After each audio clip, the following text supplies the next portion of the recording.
Reading from the Caitanya-bhāgavata Antya 4, I think. It's either 3 or 4. I think it's 4. Text 248. Jaya Jaya Sri Chaitanya Jaya Nityananda Jaya Dvaita Chandra Jaya Gaur Bhakta Vrinda Om Namo Bhagavate Vasudevaya Om Namo Bhagavate Vasudevaya Om Namo Bhagavate Vasudevaya.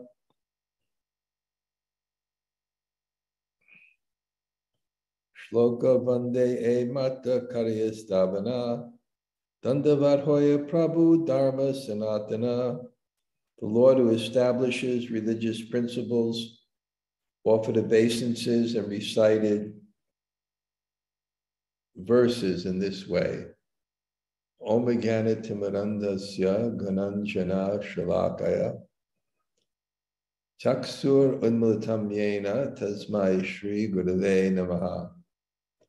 Sri Chaitanya-manobhishtam stapitam yena bhutale sayam rupa kadamayam tadati sapadantikam vancha kalpa tarubhyascha kripa sindhu bhayevacha patitanam pavanebhyo vaishnavebhyo namo namah. Sri Krishna Chaitanya Prabhu Nityananda Sri Advaita Gadadhar Srivas Adi Gaur Bhakta Vrinda. Hare Krishna Krishna Krishna Hare Hare Hare Rama Rama Rama Hare Hare. So greetings from Sri Govardhan. It's at night here. Tomorrow's Ekadasi. So I took dinner. So pray for me that I don't fall asleep during the class. Relishing being here in Govardhan. It's a very nice Prabhupada community, follows a Prabhupada community here.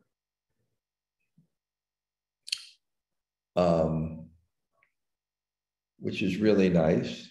It's not an institution, but it's just wonderful devotees that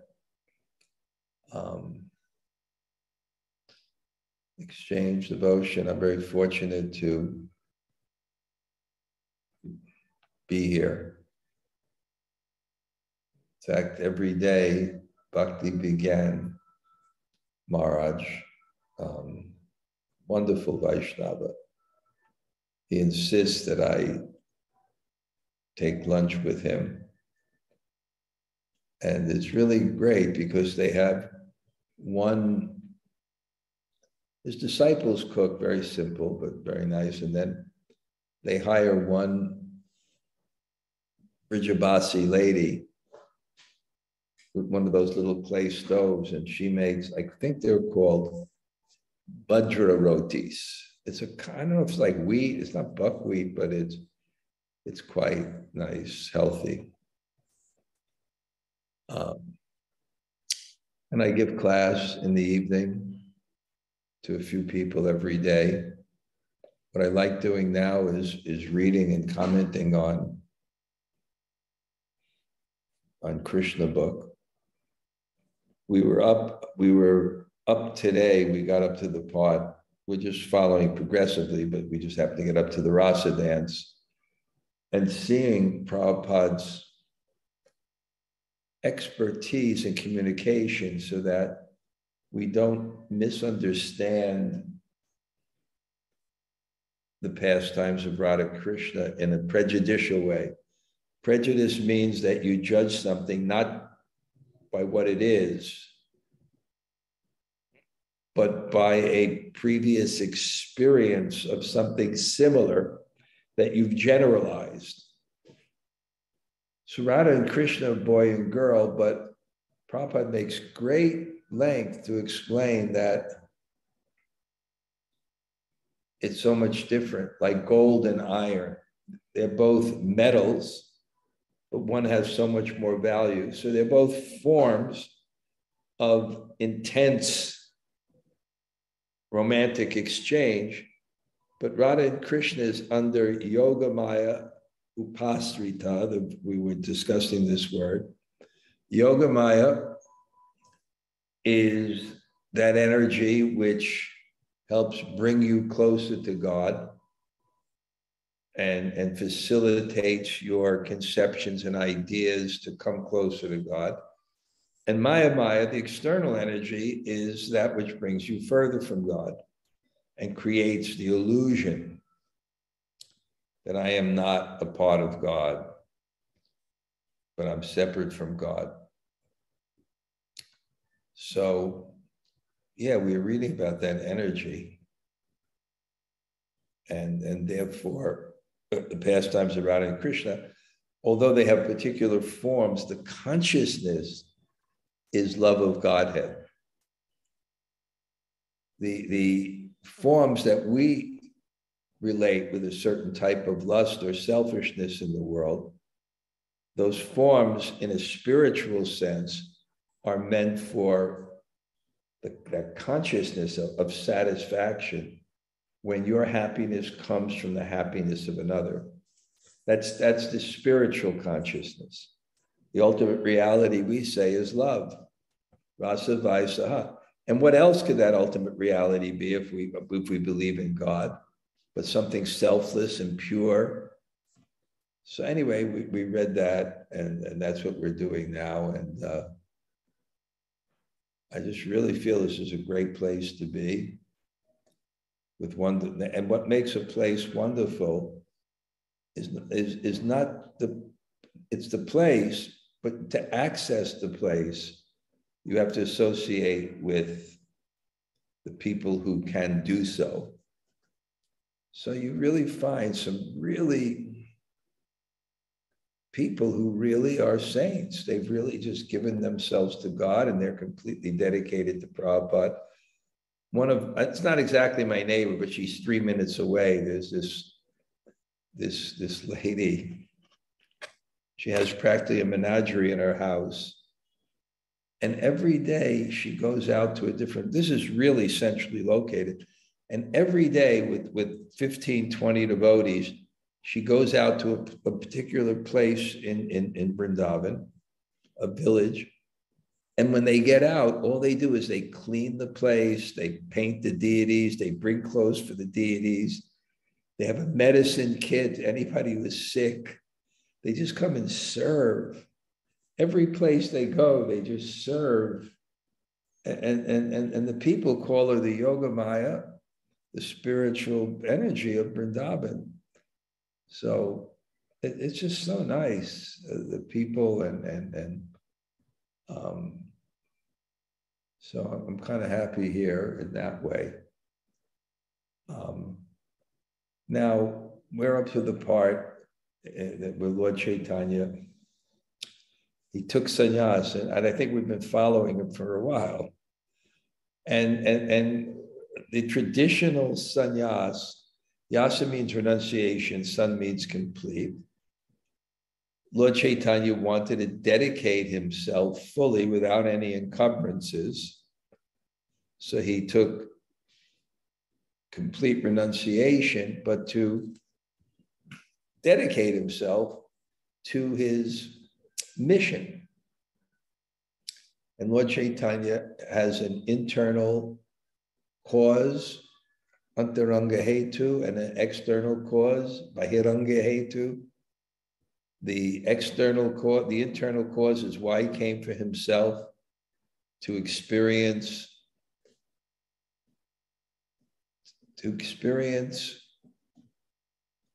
love of Godhead from the perspective of the devotee, to become complete. Because there's no meaning to God without the term supreme enjoyer. Because if you have all power, you're going to be happy.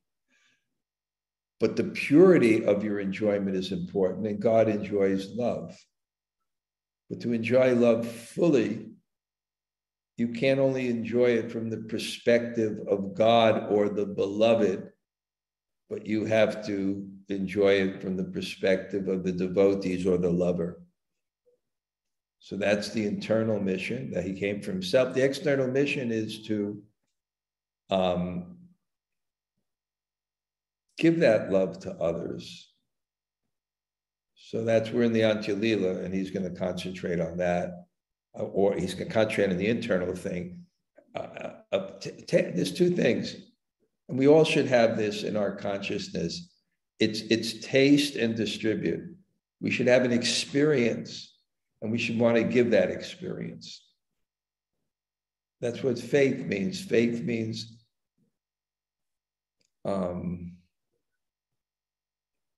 unflinching trust in something sublime.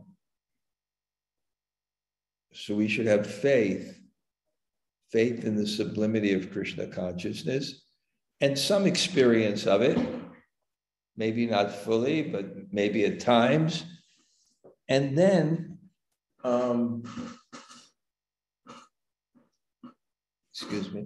then wanting to give it. Compassion means that you feel for someone's suffering, but true compassion means you have to know what the cause of suffering is and what real suffering is, and the greatest suffering. The greatest suffering is the one of consciousness, not just body, unless how it affects the consciousness. It's consciousness. It's depression. It's disconnection. And therefore, one who really wants to distribute Krishna consciousness experiences that connection, experiences that energy. Our goal is experience. Prayojan is experience. And what's the experience? When you realize God, you feel God. And what is that feeling of God? It's feeling your relationship with God. And I always gave the simple example, seeing a calf and a cow. There's no intellectual, this is a cow and I'm a calf. And it's just an energy that's there. And it's the same thing. Once you realize God, just as much as the calf and the cow feel that energy, a particular relationship, we feel that relationship with God. And because it's love and it's the highest pleasure and it's God's pleasure, what can be higher pleasure than the pleasure of God, what God enjoys, which is love, pure love? Then there's a natural impetus to want to give that. A natural impetus to want to give that. I'm writing in my Monday morning greetings called Sadhus of Govardhan, but there's kind of there's a sadhu. He's a French-Canadian devotee. He's a follower of Prabhupada. And he lived by Govardhan Hill with nothing for many, many, 25, 30, 40 years, with nothing. Just his faith. Just his faith. Understanding that love of Godhead is such a great thing that any sacrifice that you perform to get it is a bargain. That's real faith. That's real trust. And there must be some experience. So some of the people I know, they go to his kirtans or they go to him for advice or something. He's a very nice saint. So I heard he was going to be, some people I know, they told me, I said, okay, I'll go. He's going to be doing kirtan at the Radha Govinda Mandir in Govardhan Hill, in Radhakund. So I came into the mandir and then I went to the deities And then I felt this hug, and it was this person that he knows me, and he hugged, and then he hugged, and he hugged. And I saw he's going to do it forever unless I let go. So I kind of slackened up. And then I kind of asked him, because he then from that place, Kusum Sarovar, he lived in Radhakund for so many years. So many years on faith. And I asked him, I heard you're in Vrindavan now. How come? You used to be in Radhakund. And then he said, it was kind of irony. He said, well, everyone here already got the books. So I assume he's been distributing Prabhupada's books in Radhakund. And now he said, also, I'm preaching. He said, I'm going to Punjab. And so I think it was really nice because it's an example of someone who cultivated his spiritual life so intensely for so many years. So intensely for so many years with that kind of faith that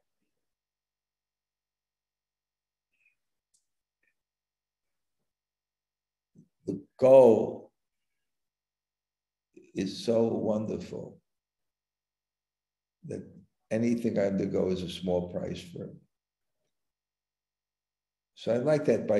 It's nice, we share to also develop ourselves, but in full development ourselves, we also want to share.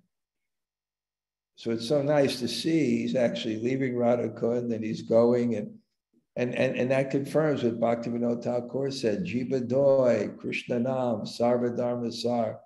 The essence of all religion is Jiva Doi, compassion for others. Jiva Doi, Krishna Nam, by giving them spiritual life. Because that's the greatest gift. The greatest gift is a higher consciousness. The greatest gift is a higher consciousness. So anyway, that's kind of nice.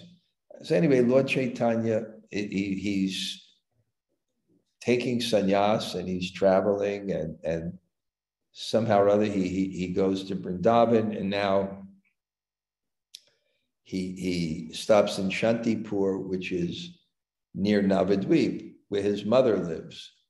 And somehow they are summing his mother, who is in great separation from him. And when he sees his mother, he offers just so many prayers and pays his obeisances. So on one level, this is the mother of God, the supreme mother, but on the other hand, it's mother. And therefore it says here that dharma-sanātana, daṇḍavat, by paying obeisances, prabhu, dharma-sanātana, and śloka-vandhe, by reciting verses in this way, he's dharma-sanātana, he's establishing dharma. And of course, honor thy mother and father. Honor thy mother and father. And mother, it's interesting. Why in India, people don't understand, why do they worship the cow? Why do they worship the cow? Because the cow just takes some grass and gives milk. And then in India, we know the cow dung, they dry it and it becomes the best fuel.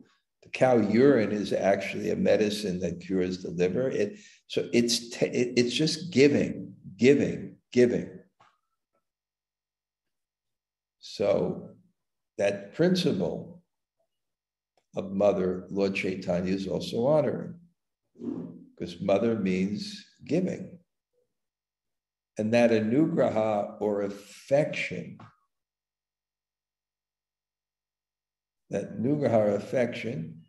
combined with the protective figure that sets the boundaries, you need both things for a strong mind. Because a strong mind can control and express emotions. So the expression of the emotions, I think, comes from the mother and the love that she gives. And the control of the emotion gives from the protective figure and the boundaries they give. So I've spoken about it. So it creates a strong mind. Creates a strong mind. And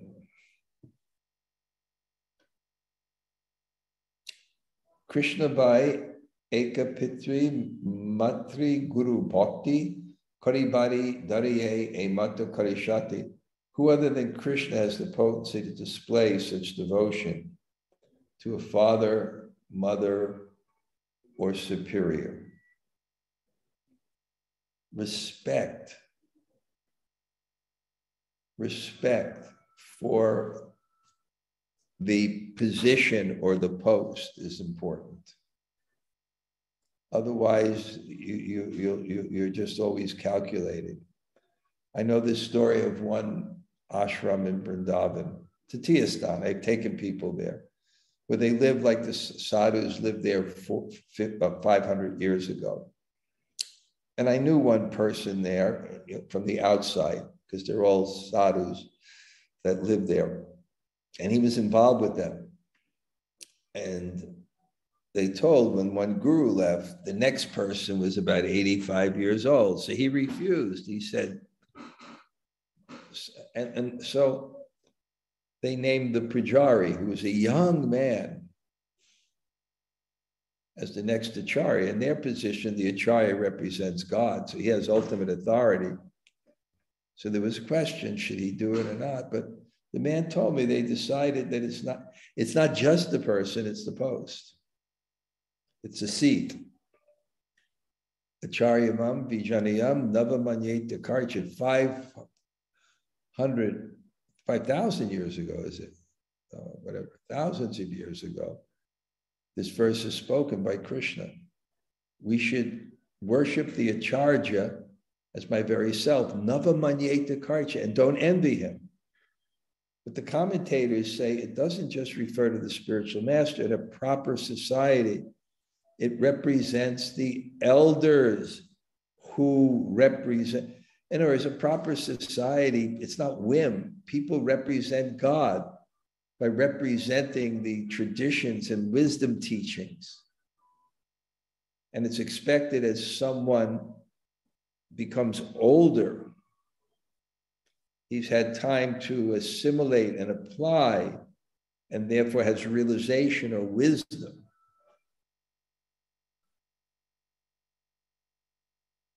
And therefore that the respect is the affection that goes to one above, and mercy or anugraha or kindness is coming from above to below. So that kind of exchange is essential for human life. And a proper society, then, that's why religion was so important, because it was keeping together the moral fabric of society. That's where it was kind of kept. And of course, things become perverted, the institution had problems, but the principle was there. That one grows up in an environment where people have standards and they represent truths. And that when the psychology of your respect for them creates a channel where they give you their mercy in the form of their knowledge or teachings. I always reflect on the mercy of Prabhupada.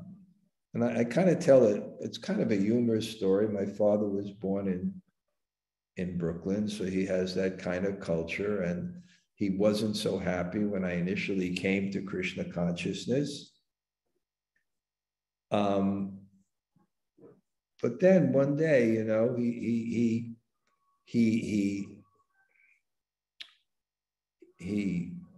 looked at me and he said, you know, I have 3 sons. This is like he said, you're the only one with his head screwed on right. So I was just thinking, have a younger brother, have an older brother. Really, what's the difference? The difference is that connection I have to a wisdom tradition. I'm not speculating my way around life and trying to figure out that's the whole point. The whole point of humility is there's something higher than our opinions and desires. There's actually an absolute truth that's universal and represented. And how healthy it is when a society is connected to that. And people are trained in that and they're brought up in that. And therefore respect and faith was so much encouraged because that's how the society would, how the traditions, the knowledge, the wisdom would be carried down. So what a tragedy when you no longer have that kind of culture and tradition. So Lord Chaitanya is representing it. His mother's coming. He's paying obeisances. He's glorifying her. And with Shakti, Krishna Bhai Pitra Matra Guru Bhakti, he's displaying this devotion to Pitra Matra Guru, to mother, father, guru. I just recall, this I talk about when I first came to Vrindavan and I was working for a principal and he was a very accomplished Indian man and he had a master's in a PhD in Hindi, a master's in Sanskrit, millionaire businessman, a master artist, a yogi, and he had a degree in filmmaking from the University of Southern California in 1950. And when the teacher would walk in the room, he would stand up and fold his hands. Who knows what the habits of the teacher was, but he was trained in that the culture of respect, to keep the conduit of the heart open to the mercy that's supposed to come in the traditions of those who are ahead of you in life. So Lord Chaitanya is kind of displaying that. If the servant of the servant of the servant,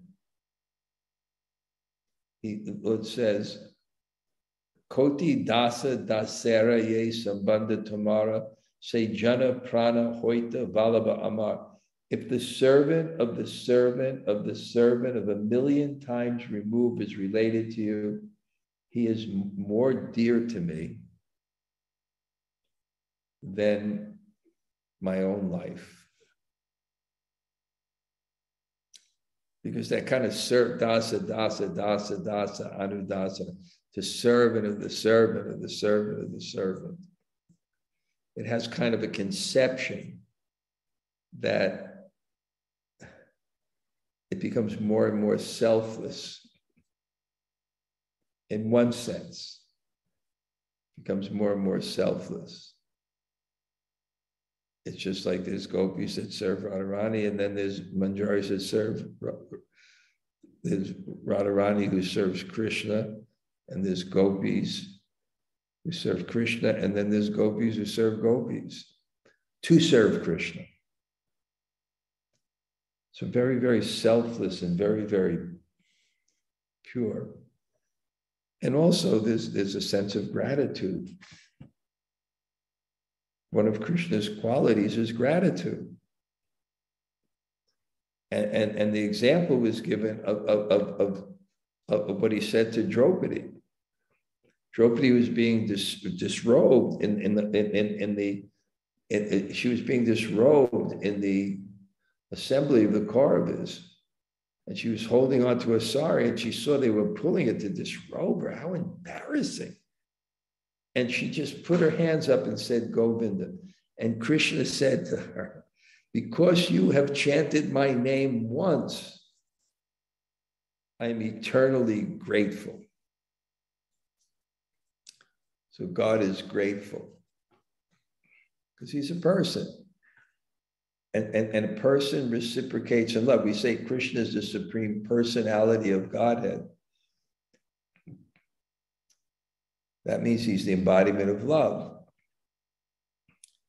And if he's the embodiment of love, or if God is the supreme object of love, and love is his enjoyment, he must also love. Because you enjoy love most from the people you love. So if God's pleasure is prema, love from his devotees, he must have love for his devotees. So he says, if one is servant of, it's the consciousness, not the locus. It's the consciousness. This is another example that our separation from God is not a physical distance, it's consciousness. It's not a distance to go to God, it's another dimension. And God reciprocates. Krishna is responsive. The whole idea of bhakti, it's a voice in the heart that wants to serve, that God hears and he reciprocates. He makes the arrangement. Prabhupada called that the transcendental system. God is in your heart. God is hearing your prayers. And when you are sincere in your prayers, then he reciprocates with you. So it's the consciousness. It does servant of the servant of the servant of the servant of the servant. That's a material conception of distance. That's not a spiritual conception of distance. The spiritual conception of distance is distance in consciousness. Just like I gave this example many times, that there's one devotee of Lord Chaitanya, and his brother was an impersonalist. Initially, he became a devotee later. And Gopinathacharya, his brother-in-law, his sister was married to Sarvabhauma Bhattacharya, and they're with Lord Chaitanya, and he looks at Sarvabhauma Bhattacharya. He said, even though the Supreme Lord is standing right before you, you cannot see him because you think of yourself as a separate and independent God. So servant of the servant, you become closer if it purifies the mood of service. Because there can be an ego. I see this sometimes with Guru. I'm the top disciple. I'm the number one. I'm in the front. Prabhupada, when he came into San Francisco and all the devotees naturally were eager to see him, he would ask, "Why? Where is Jayananda? Where is Jayananda?" He's working. He never went up front. But when he passed away from this world, Prabhupada put him on the Vaishnava calendar. So it's consciousness. Para eka ye jana toma kariba smarana tara kabu nahi beka samsara bandhana. So he's still speaking about his mother. If a person remembers you even once, he will never be entangled in material bondage.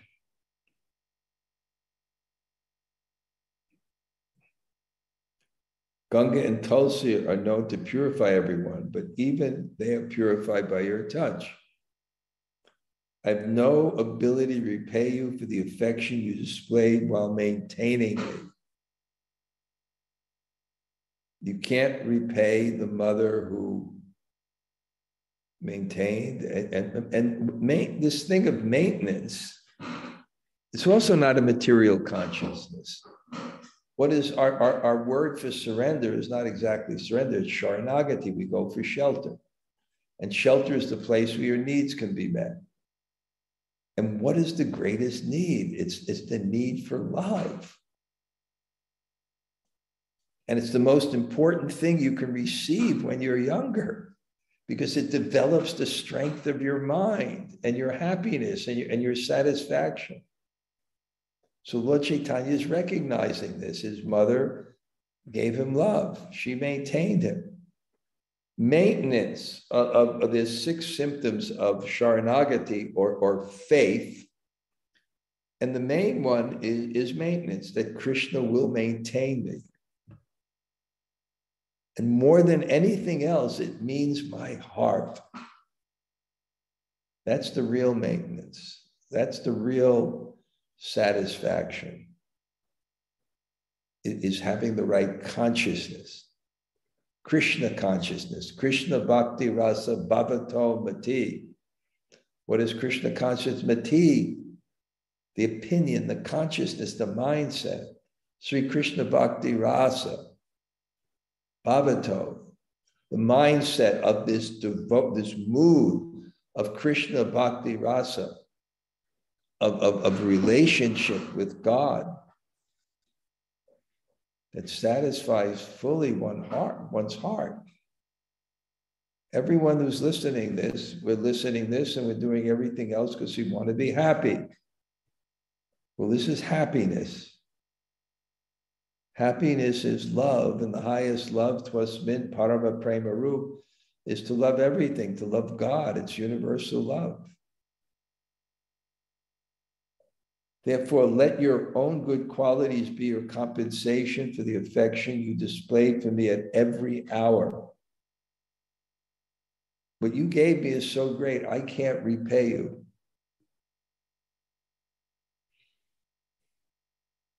Krishna said that to the gopis. The pariyam, I cannot repay you. Because you're giving me something greater than anything I can give you. And what are you giving me? You're giving me unalloyed love.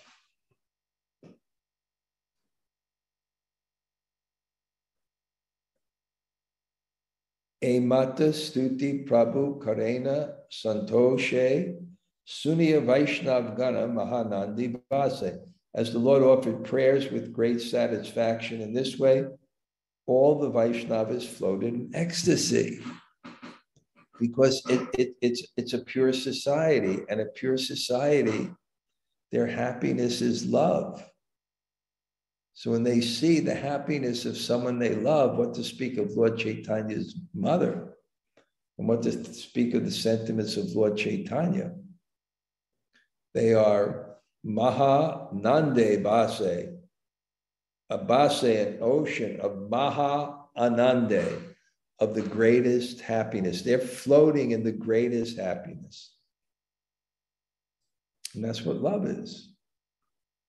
Love is the pleasure, that pleasure and happiness you get from someone else's fortune.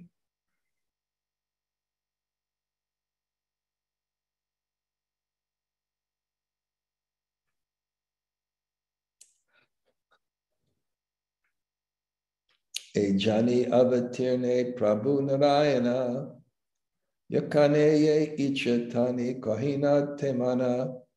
Mother Sachi knew that her son was Lord Narayan, who had appeared on earth, and that he would speak whatever he desired. So she knew, but it never covered her motherly love. She knew sometimes. She knew that her son is God, but it never covered her motherly love. It just occasionally would come up, only to inspire that motherly love. And the example is given. I saw this in India. When we first came, there was no gas. People didn't cook on gas. This was new. So it was coal or wood. So when you're cooking a feast and you have a big wok of 50 gallons of milk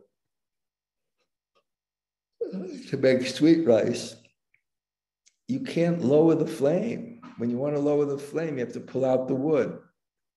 So what they do is they put it in a high boil, and to prevent it from boiling over, they would throw in straw.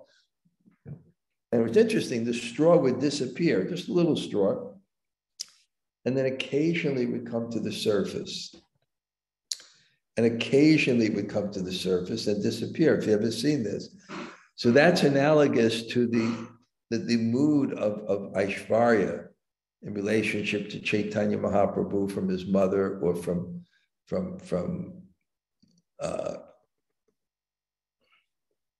the mood of Mother Yasoda to Krishna, that this may be God. It would only come up occasionally. And it would only increase that kind of love that they have. It would never come to the point of reverence.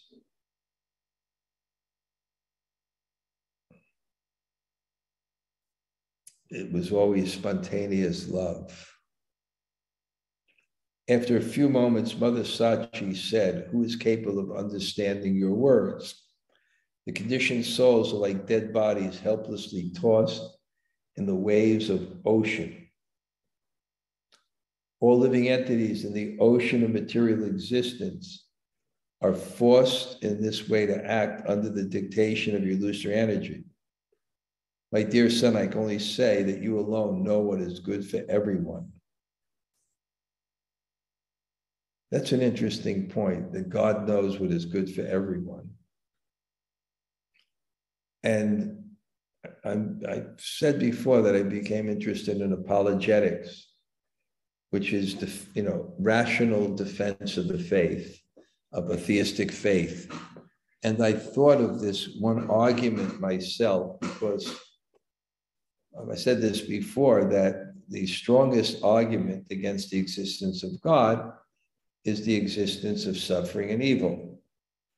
Because God must have three qualities. He must be omnipotent, all-powerful, omniscient, all-knowing, and omnibenevolent, all good.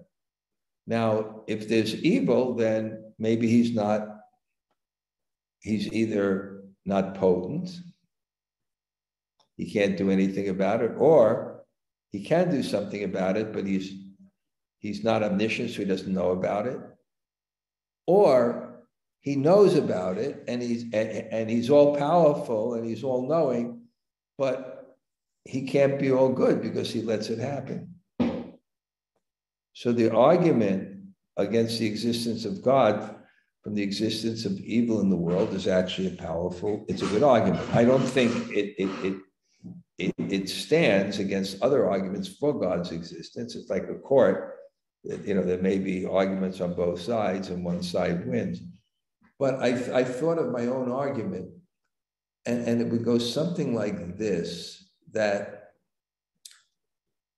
when we judge, not understanding why we're suffering and why other people are suffering, and especially in terms of ourselves, why this happened to me, we're looking at a standard of faith, a standard of trusting in sublimity that is false. We're thinking, why won't God be nice to me? Why won't God help me?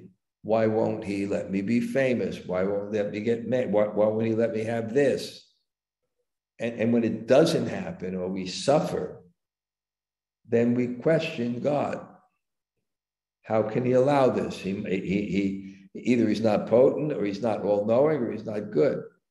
But I would say God looks at things from a different standpoint. He looks at things, happiness, not in terms of things, but in terms of consciousness. So he's looking what actually elevates our consciousness, and that's what's good. So there's a dichotomy between our conception of what God's mercy is and what mercy actually is. And that's why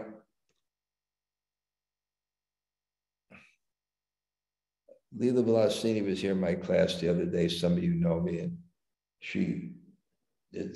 somehow it came up that there's this famous book that everyone in Vrindavan reads called Bhakti Mala. Bhakti Mala.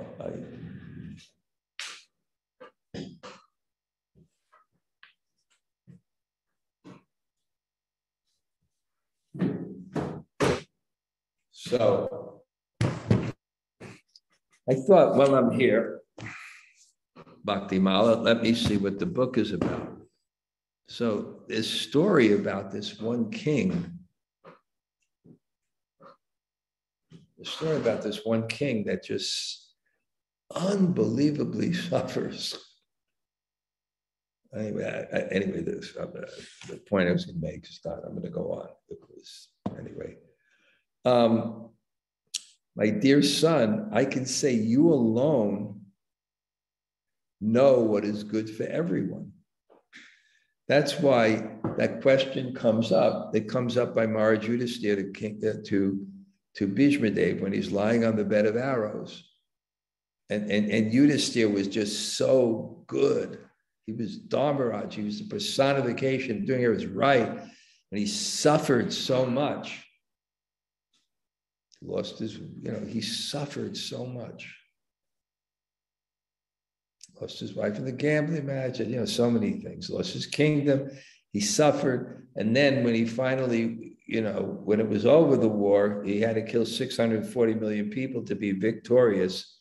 And then he saw so many of them were his relatives, the people he wanted to live his life with, and they were on the other side. It's so confusing. And basically, he asked that question to Grandfather Bhishma. Why did I suffer? And Bhishma Dev gave two separate answers that I think are relevant. One, that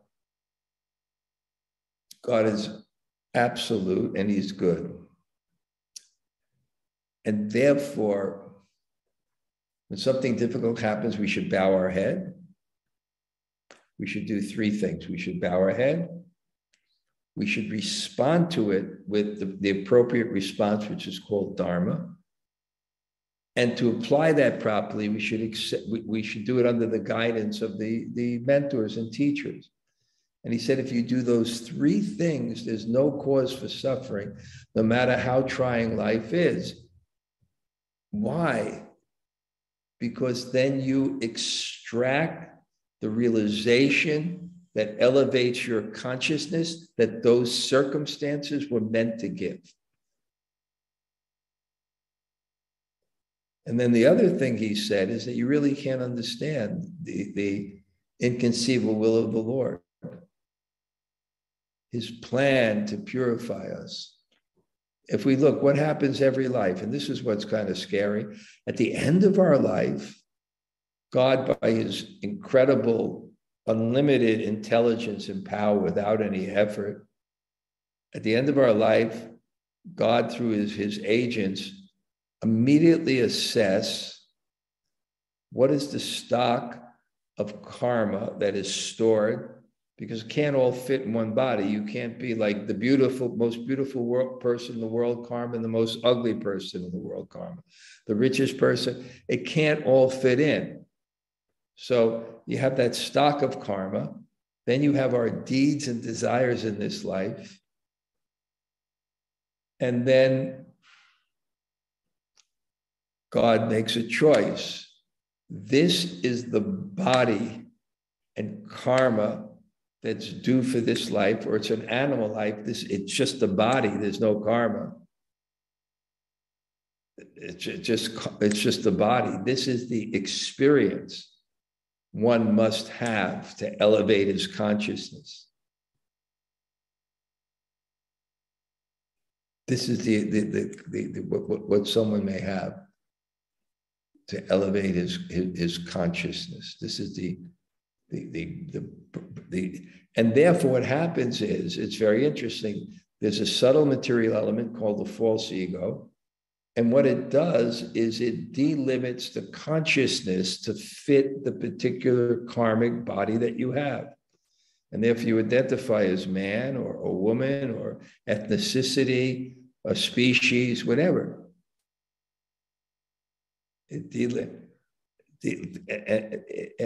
it delimits it to a particular consciousness.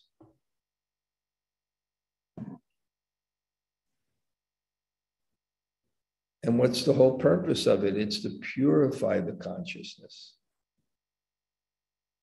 It's to purify the consciousness. And the first purification is to come to the point that we understand that we're dependent. We need to be connected to something higher than ourselves, a higher opinion, a higher choice.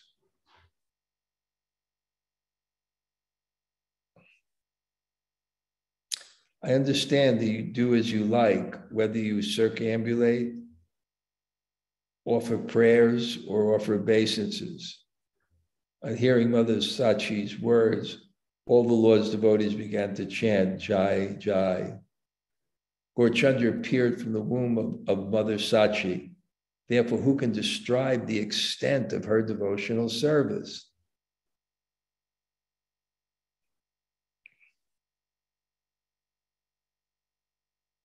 So who can estimate that fortune? Even if one utters the word I,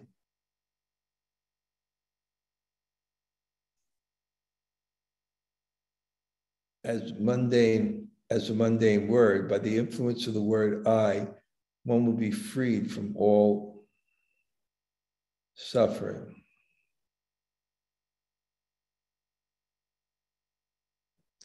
And somehow it says this I is not the most respectful way to address the mother. But if one is addressing her with whatever language or ability one has, then it will elevate one. Mother Sachi became fully satisfied in seeing the Lord, and the devotees lost external consciousness in ecstasy. Human beings have no power to describe happiness that was experienced there. It's like a young girl who's like 3 years old and trying to explain to her romance. There's just certain experiences that we have not experienced. And that's what he's saying. Human beings have no power to describe the happiness that was experienced there because they have no realization, because they don't have sufficient realization of it. And as I explained in my paper in Monday Morning Greetings about 2 days ago, that if there's another dimension that has more than 2 dimensions, it can only, if we try to describe it, we have to flatten it out, so to speak. We have to limit it to the dimensions that we know and we can express. So human beings, they have no power to describe the level of happiness that they were experiencing. When the greatly intoxicated Nityananda saw how happy Mother Sachi was, he joyfully floated in an ocean of transcendental ecstasy. Acharya Gosai recited prayers glorifying Devaki while offering unlimited obeisances to Mother Sachi. Devotees headed by Haridas, Murari, Srigarbha, Narayana, Jagadish, and Gopinath became so happy on seeing Mother Sachi's satisfaction that they appeared to merge in transcendental ecstasy. Okay, I'm kind of going to end for today there. A little bit tired. I'll have to make another strategy where I can be more up. But because I fast on Ekadasi, I took dinner. And yeah, so nice. One older lady comes to my class, and she just every morning brings prasadam. I just met her. She comes to class every day. Educated lady. Really, it's because she works in IT. She has 2 children that are grown up in America. So she can work online, but she lives in Brudge. She lives in Brudge. So she comes every day to class and brings a tiffin, which I share with Vikram and someone else that's here. Okay, Jamunajaya, any realization? Haribol Maharaj, thank you so much for class. I loved the whole, all the bits about respect. And I really loved how you said, I'm going to read it directly from my notes. You said that respect is to keep the conduit of the heart open so that the mercy of those ahead of us can come in. And I love that definition. It's like respect is like, I know what respect is, but that was really gave me such a clear, to keep the heart open so that we understand that it's mercy that we're getting from, I love that you said that those ahead of us, those are showing the way. So that was really beautifully put. Thank you, Maharaj. Learning means ahead of us. So there was a culture of respect. How, yeah, in all respects. Okay, thank you. Anyone else? Hare Krishna Maharaj, Rita. Rita, Haribol. Haribol. I love when you say like separation with God is not about distance, it's about consciousness. So that speaks a lot about our practice also. It is. It is. Thank you. That's very nice. Very nice thing. Good. Where are you now? You're in a park? No, on the ashram, but with the sun because it's a little cold, so I prefer to sit outside and take the sun. Never cold there. Yeah. Oh yeah, show the ashram. It's such a. Yeah. I mean, well, I can't be in separation. I'm in Govardhan, but if I see where you're sitting now. Yeah. Okay, thank you, Maharaj. Okay, anybody else?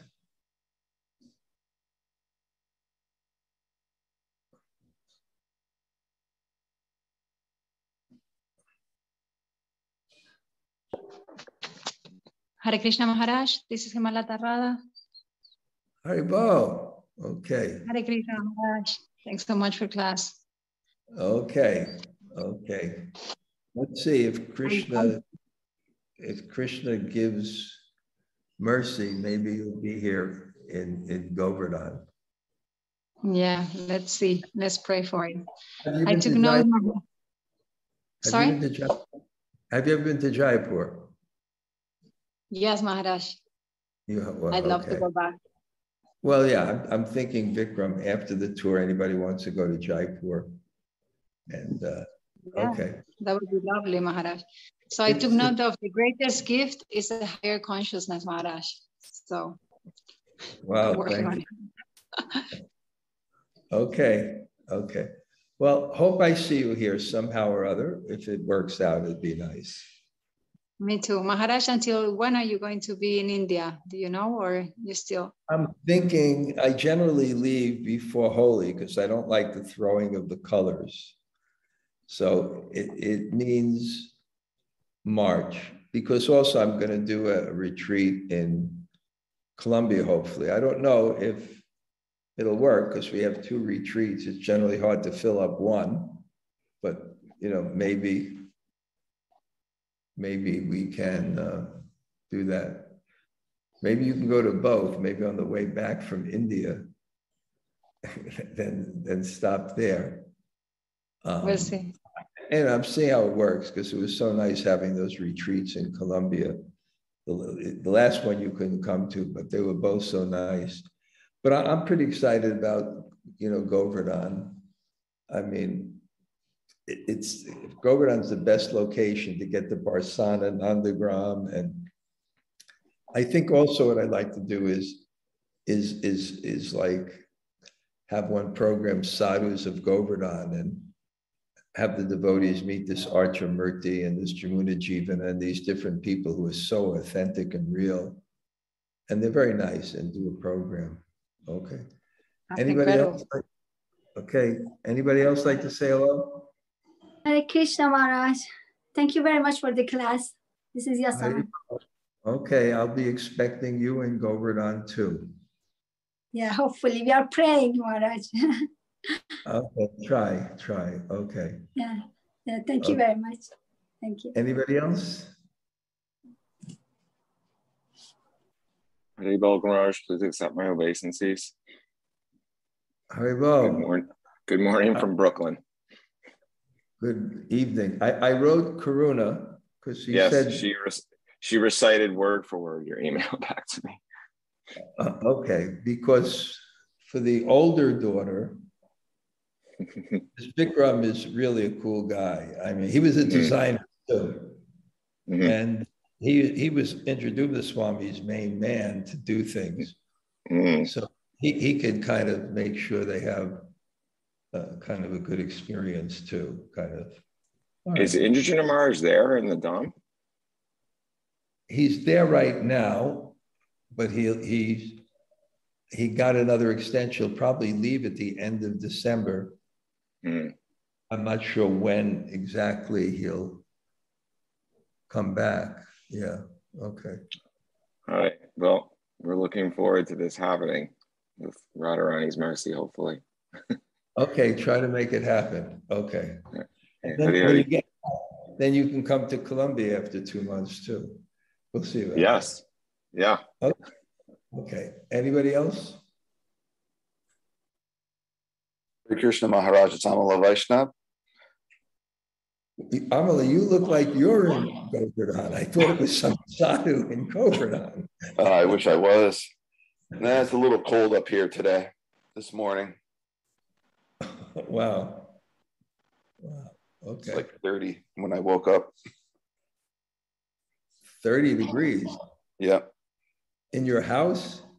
House is probably 40.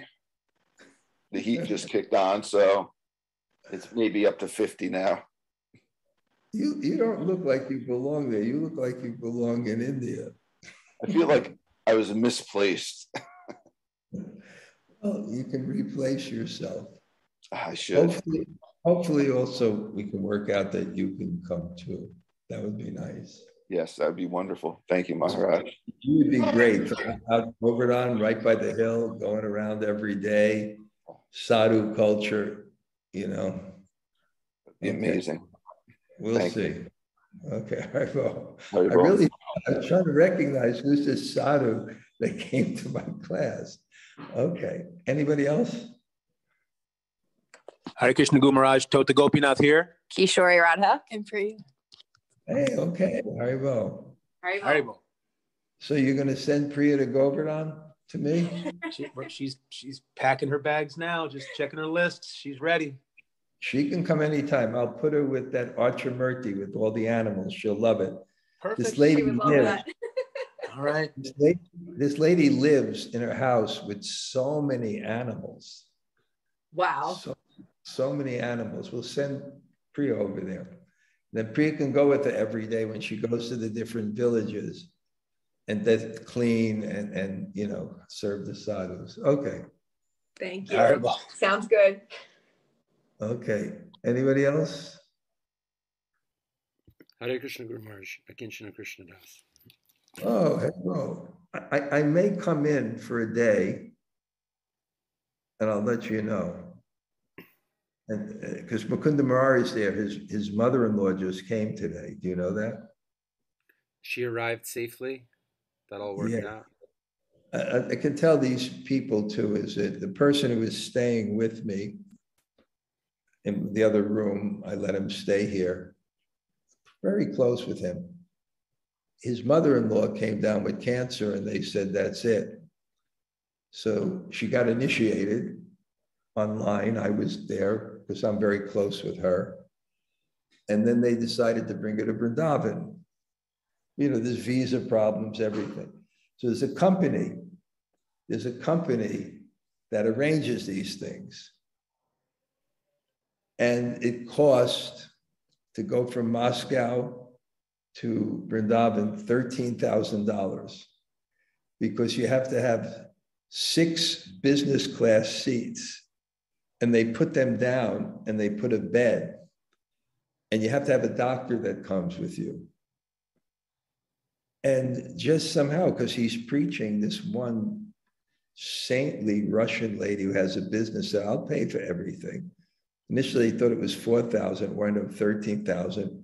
And then her daughter, Divya Shakti, couldn't come because her visa had to be extended, her passport. So this lady also came. And then they went to the airport and the ambulance comes to the plane. And then it was a whole ordeal.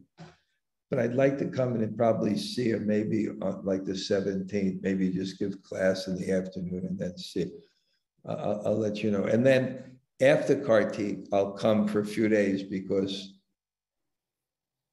my house has to be painted inside. So we'll go for a couple of days to Vrindavan. And you'll still be there? That's the plan, Maharaj, yeah. Your visa thing hasn't come back yet? I mean, there is a little bit of development about that I could tell you about. Let's see. There may be a plan. I don't know if it's good to talk about it now, but there's some hope, some kind of plan for that. Okay. All right. Good. Okay. Anybody else? Hare Krishna Maharaj, this is Sri Gandharvika. Sri Gandharvika, Haribol. Nice to hear from you. Thank you. Krishna Maharaj. Sadhu, you and Amala and all these guys, it's the whole sadhu thing there. Thank you for a great class, Maharaj. Your friend, Raghunath Pujari, he's going to come in and do a yajna here in Govardhan on Wednesday. Oh, wow. Very nice. And then he's going to do some things for me, and then I may go back with him. But if you can ever make it out here, you know, you can spend some time with him and come out to Govardhan for a few days. Govardhan will be the big retreat. Bhakti Immersion Govardhan. I made that acronym. I'm envisioning it, you know, in the morning we go out like easy, maybe halfway around the hill the first morning, the next day Barsana. Leela Vilasini will help me, you know. You can get really so deep here. Sounds wonderful. All right, you'll have to see. Right. Haribol. Okay, anybody else? Hello, Maharaj. Thank you for class today. Catalina, nice to see you. Hare Krishna. Hare Krishna. Good, good. I'm planning on coming there at the end of March, beginning of April. One way or another, if we have enough people for retreat, that would be nice. Okay, thank you. Good to see you again. Thank you, Maharaj. Haribol. Haribol. Anybody else?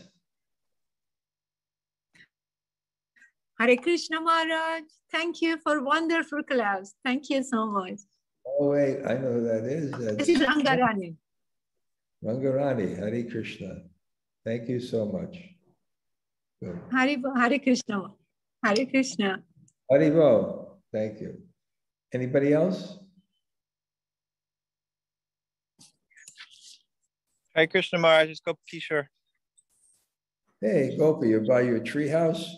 Yeah, I'm staining it, putting like a paint coat, clear paint coat on it. Okay. It's a little cold. Here it's still kind of nice, you know. Yeah. Okay, thanks for class. You're going to send Ram Sadowski to my retreat? Maybe next year. Okay. Oh, maybe Columbia this year. Your whole family can come to Columbia. Okay, we'll see. Yeah. We'll see. Okay. Anybody else say hello? Hare Krishna, Guru Maharaj, Namaste is here. Thank you for the wonderful class. Thank you. Hare Krishna. Okay. Anybody else? Okay, I'm going to head out. Thank you. Oh, Henry, no, that's you.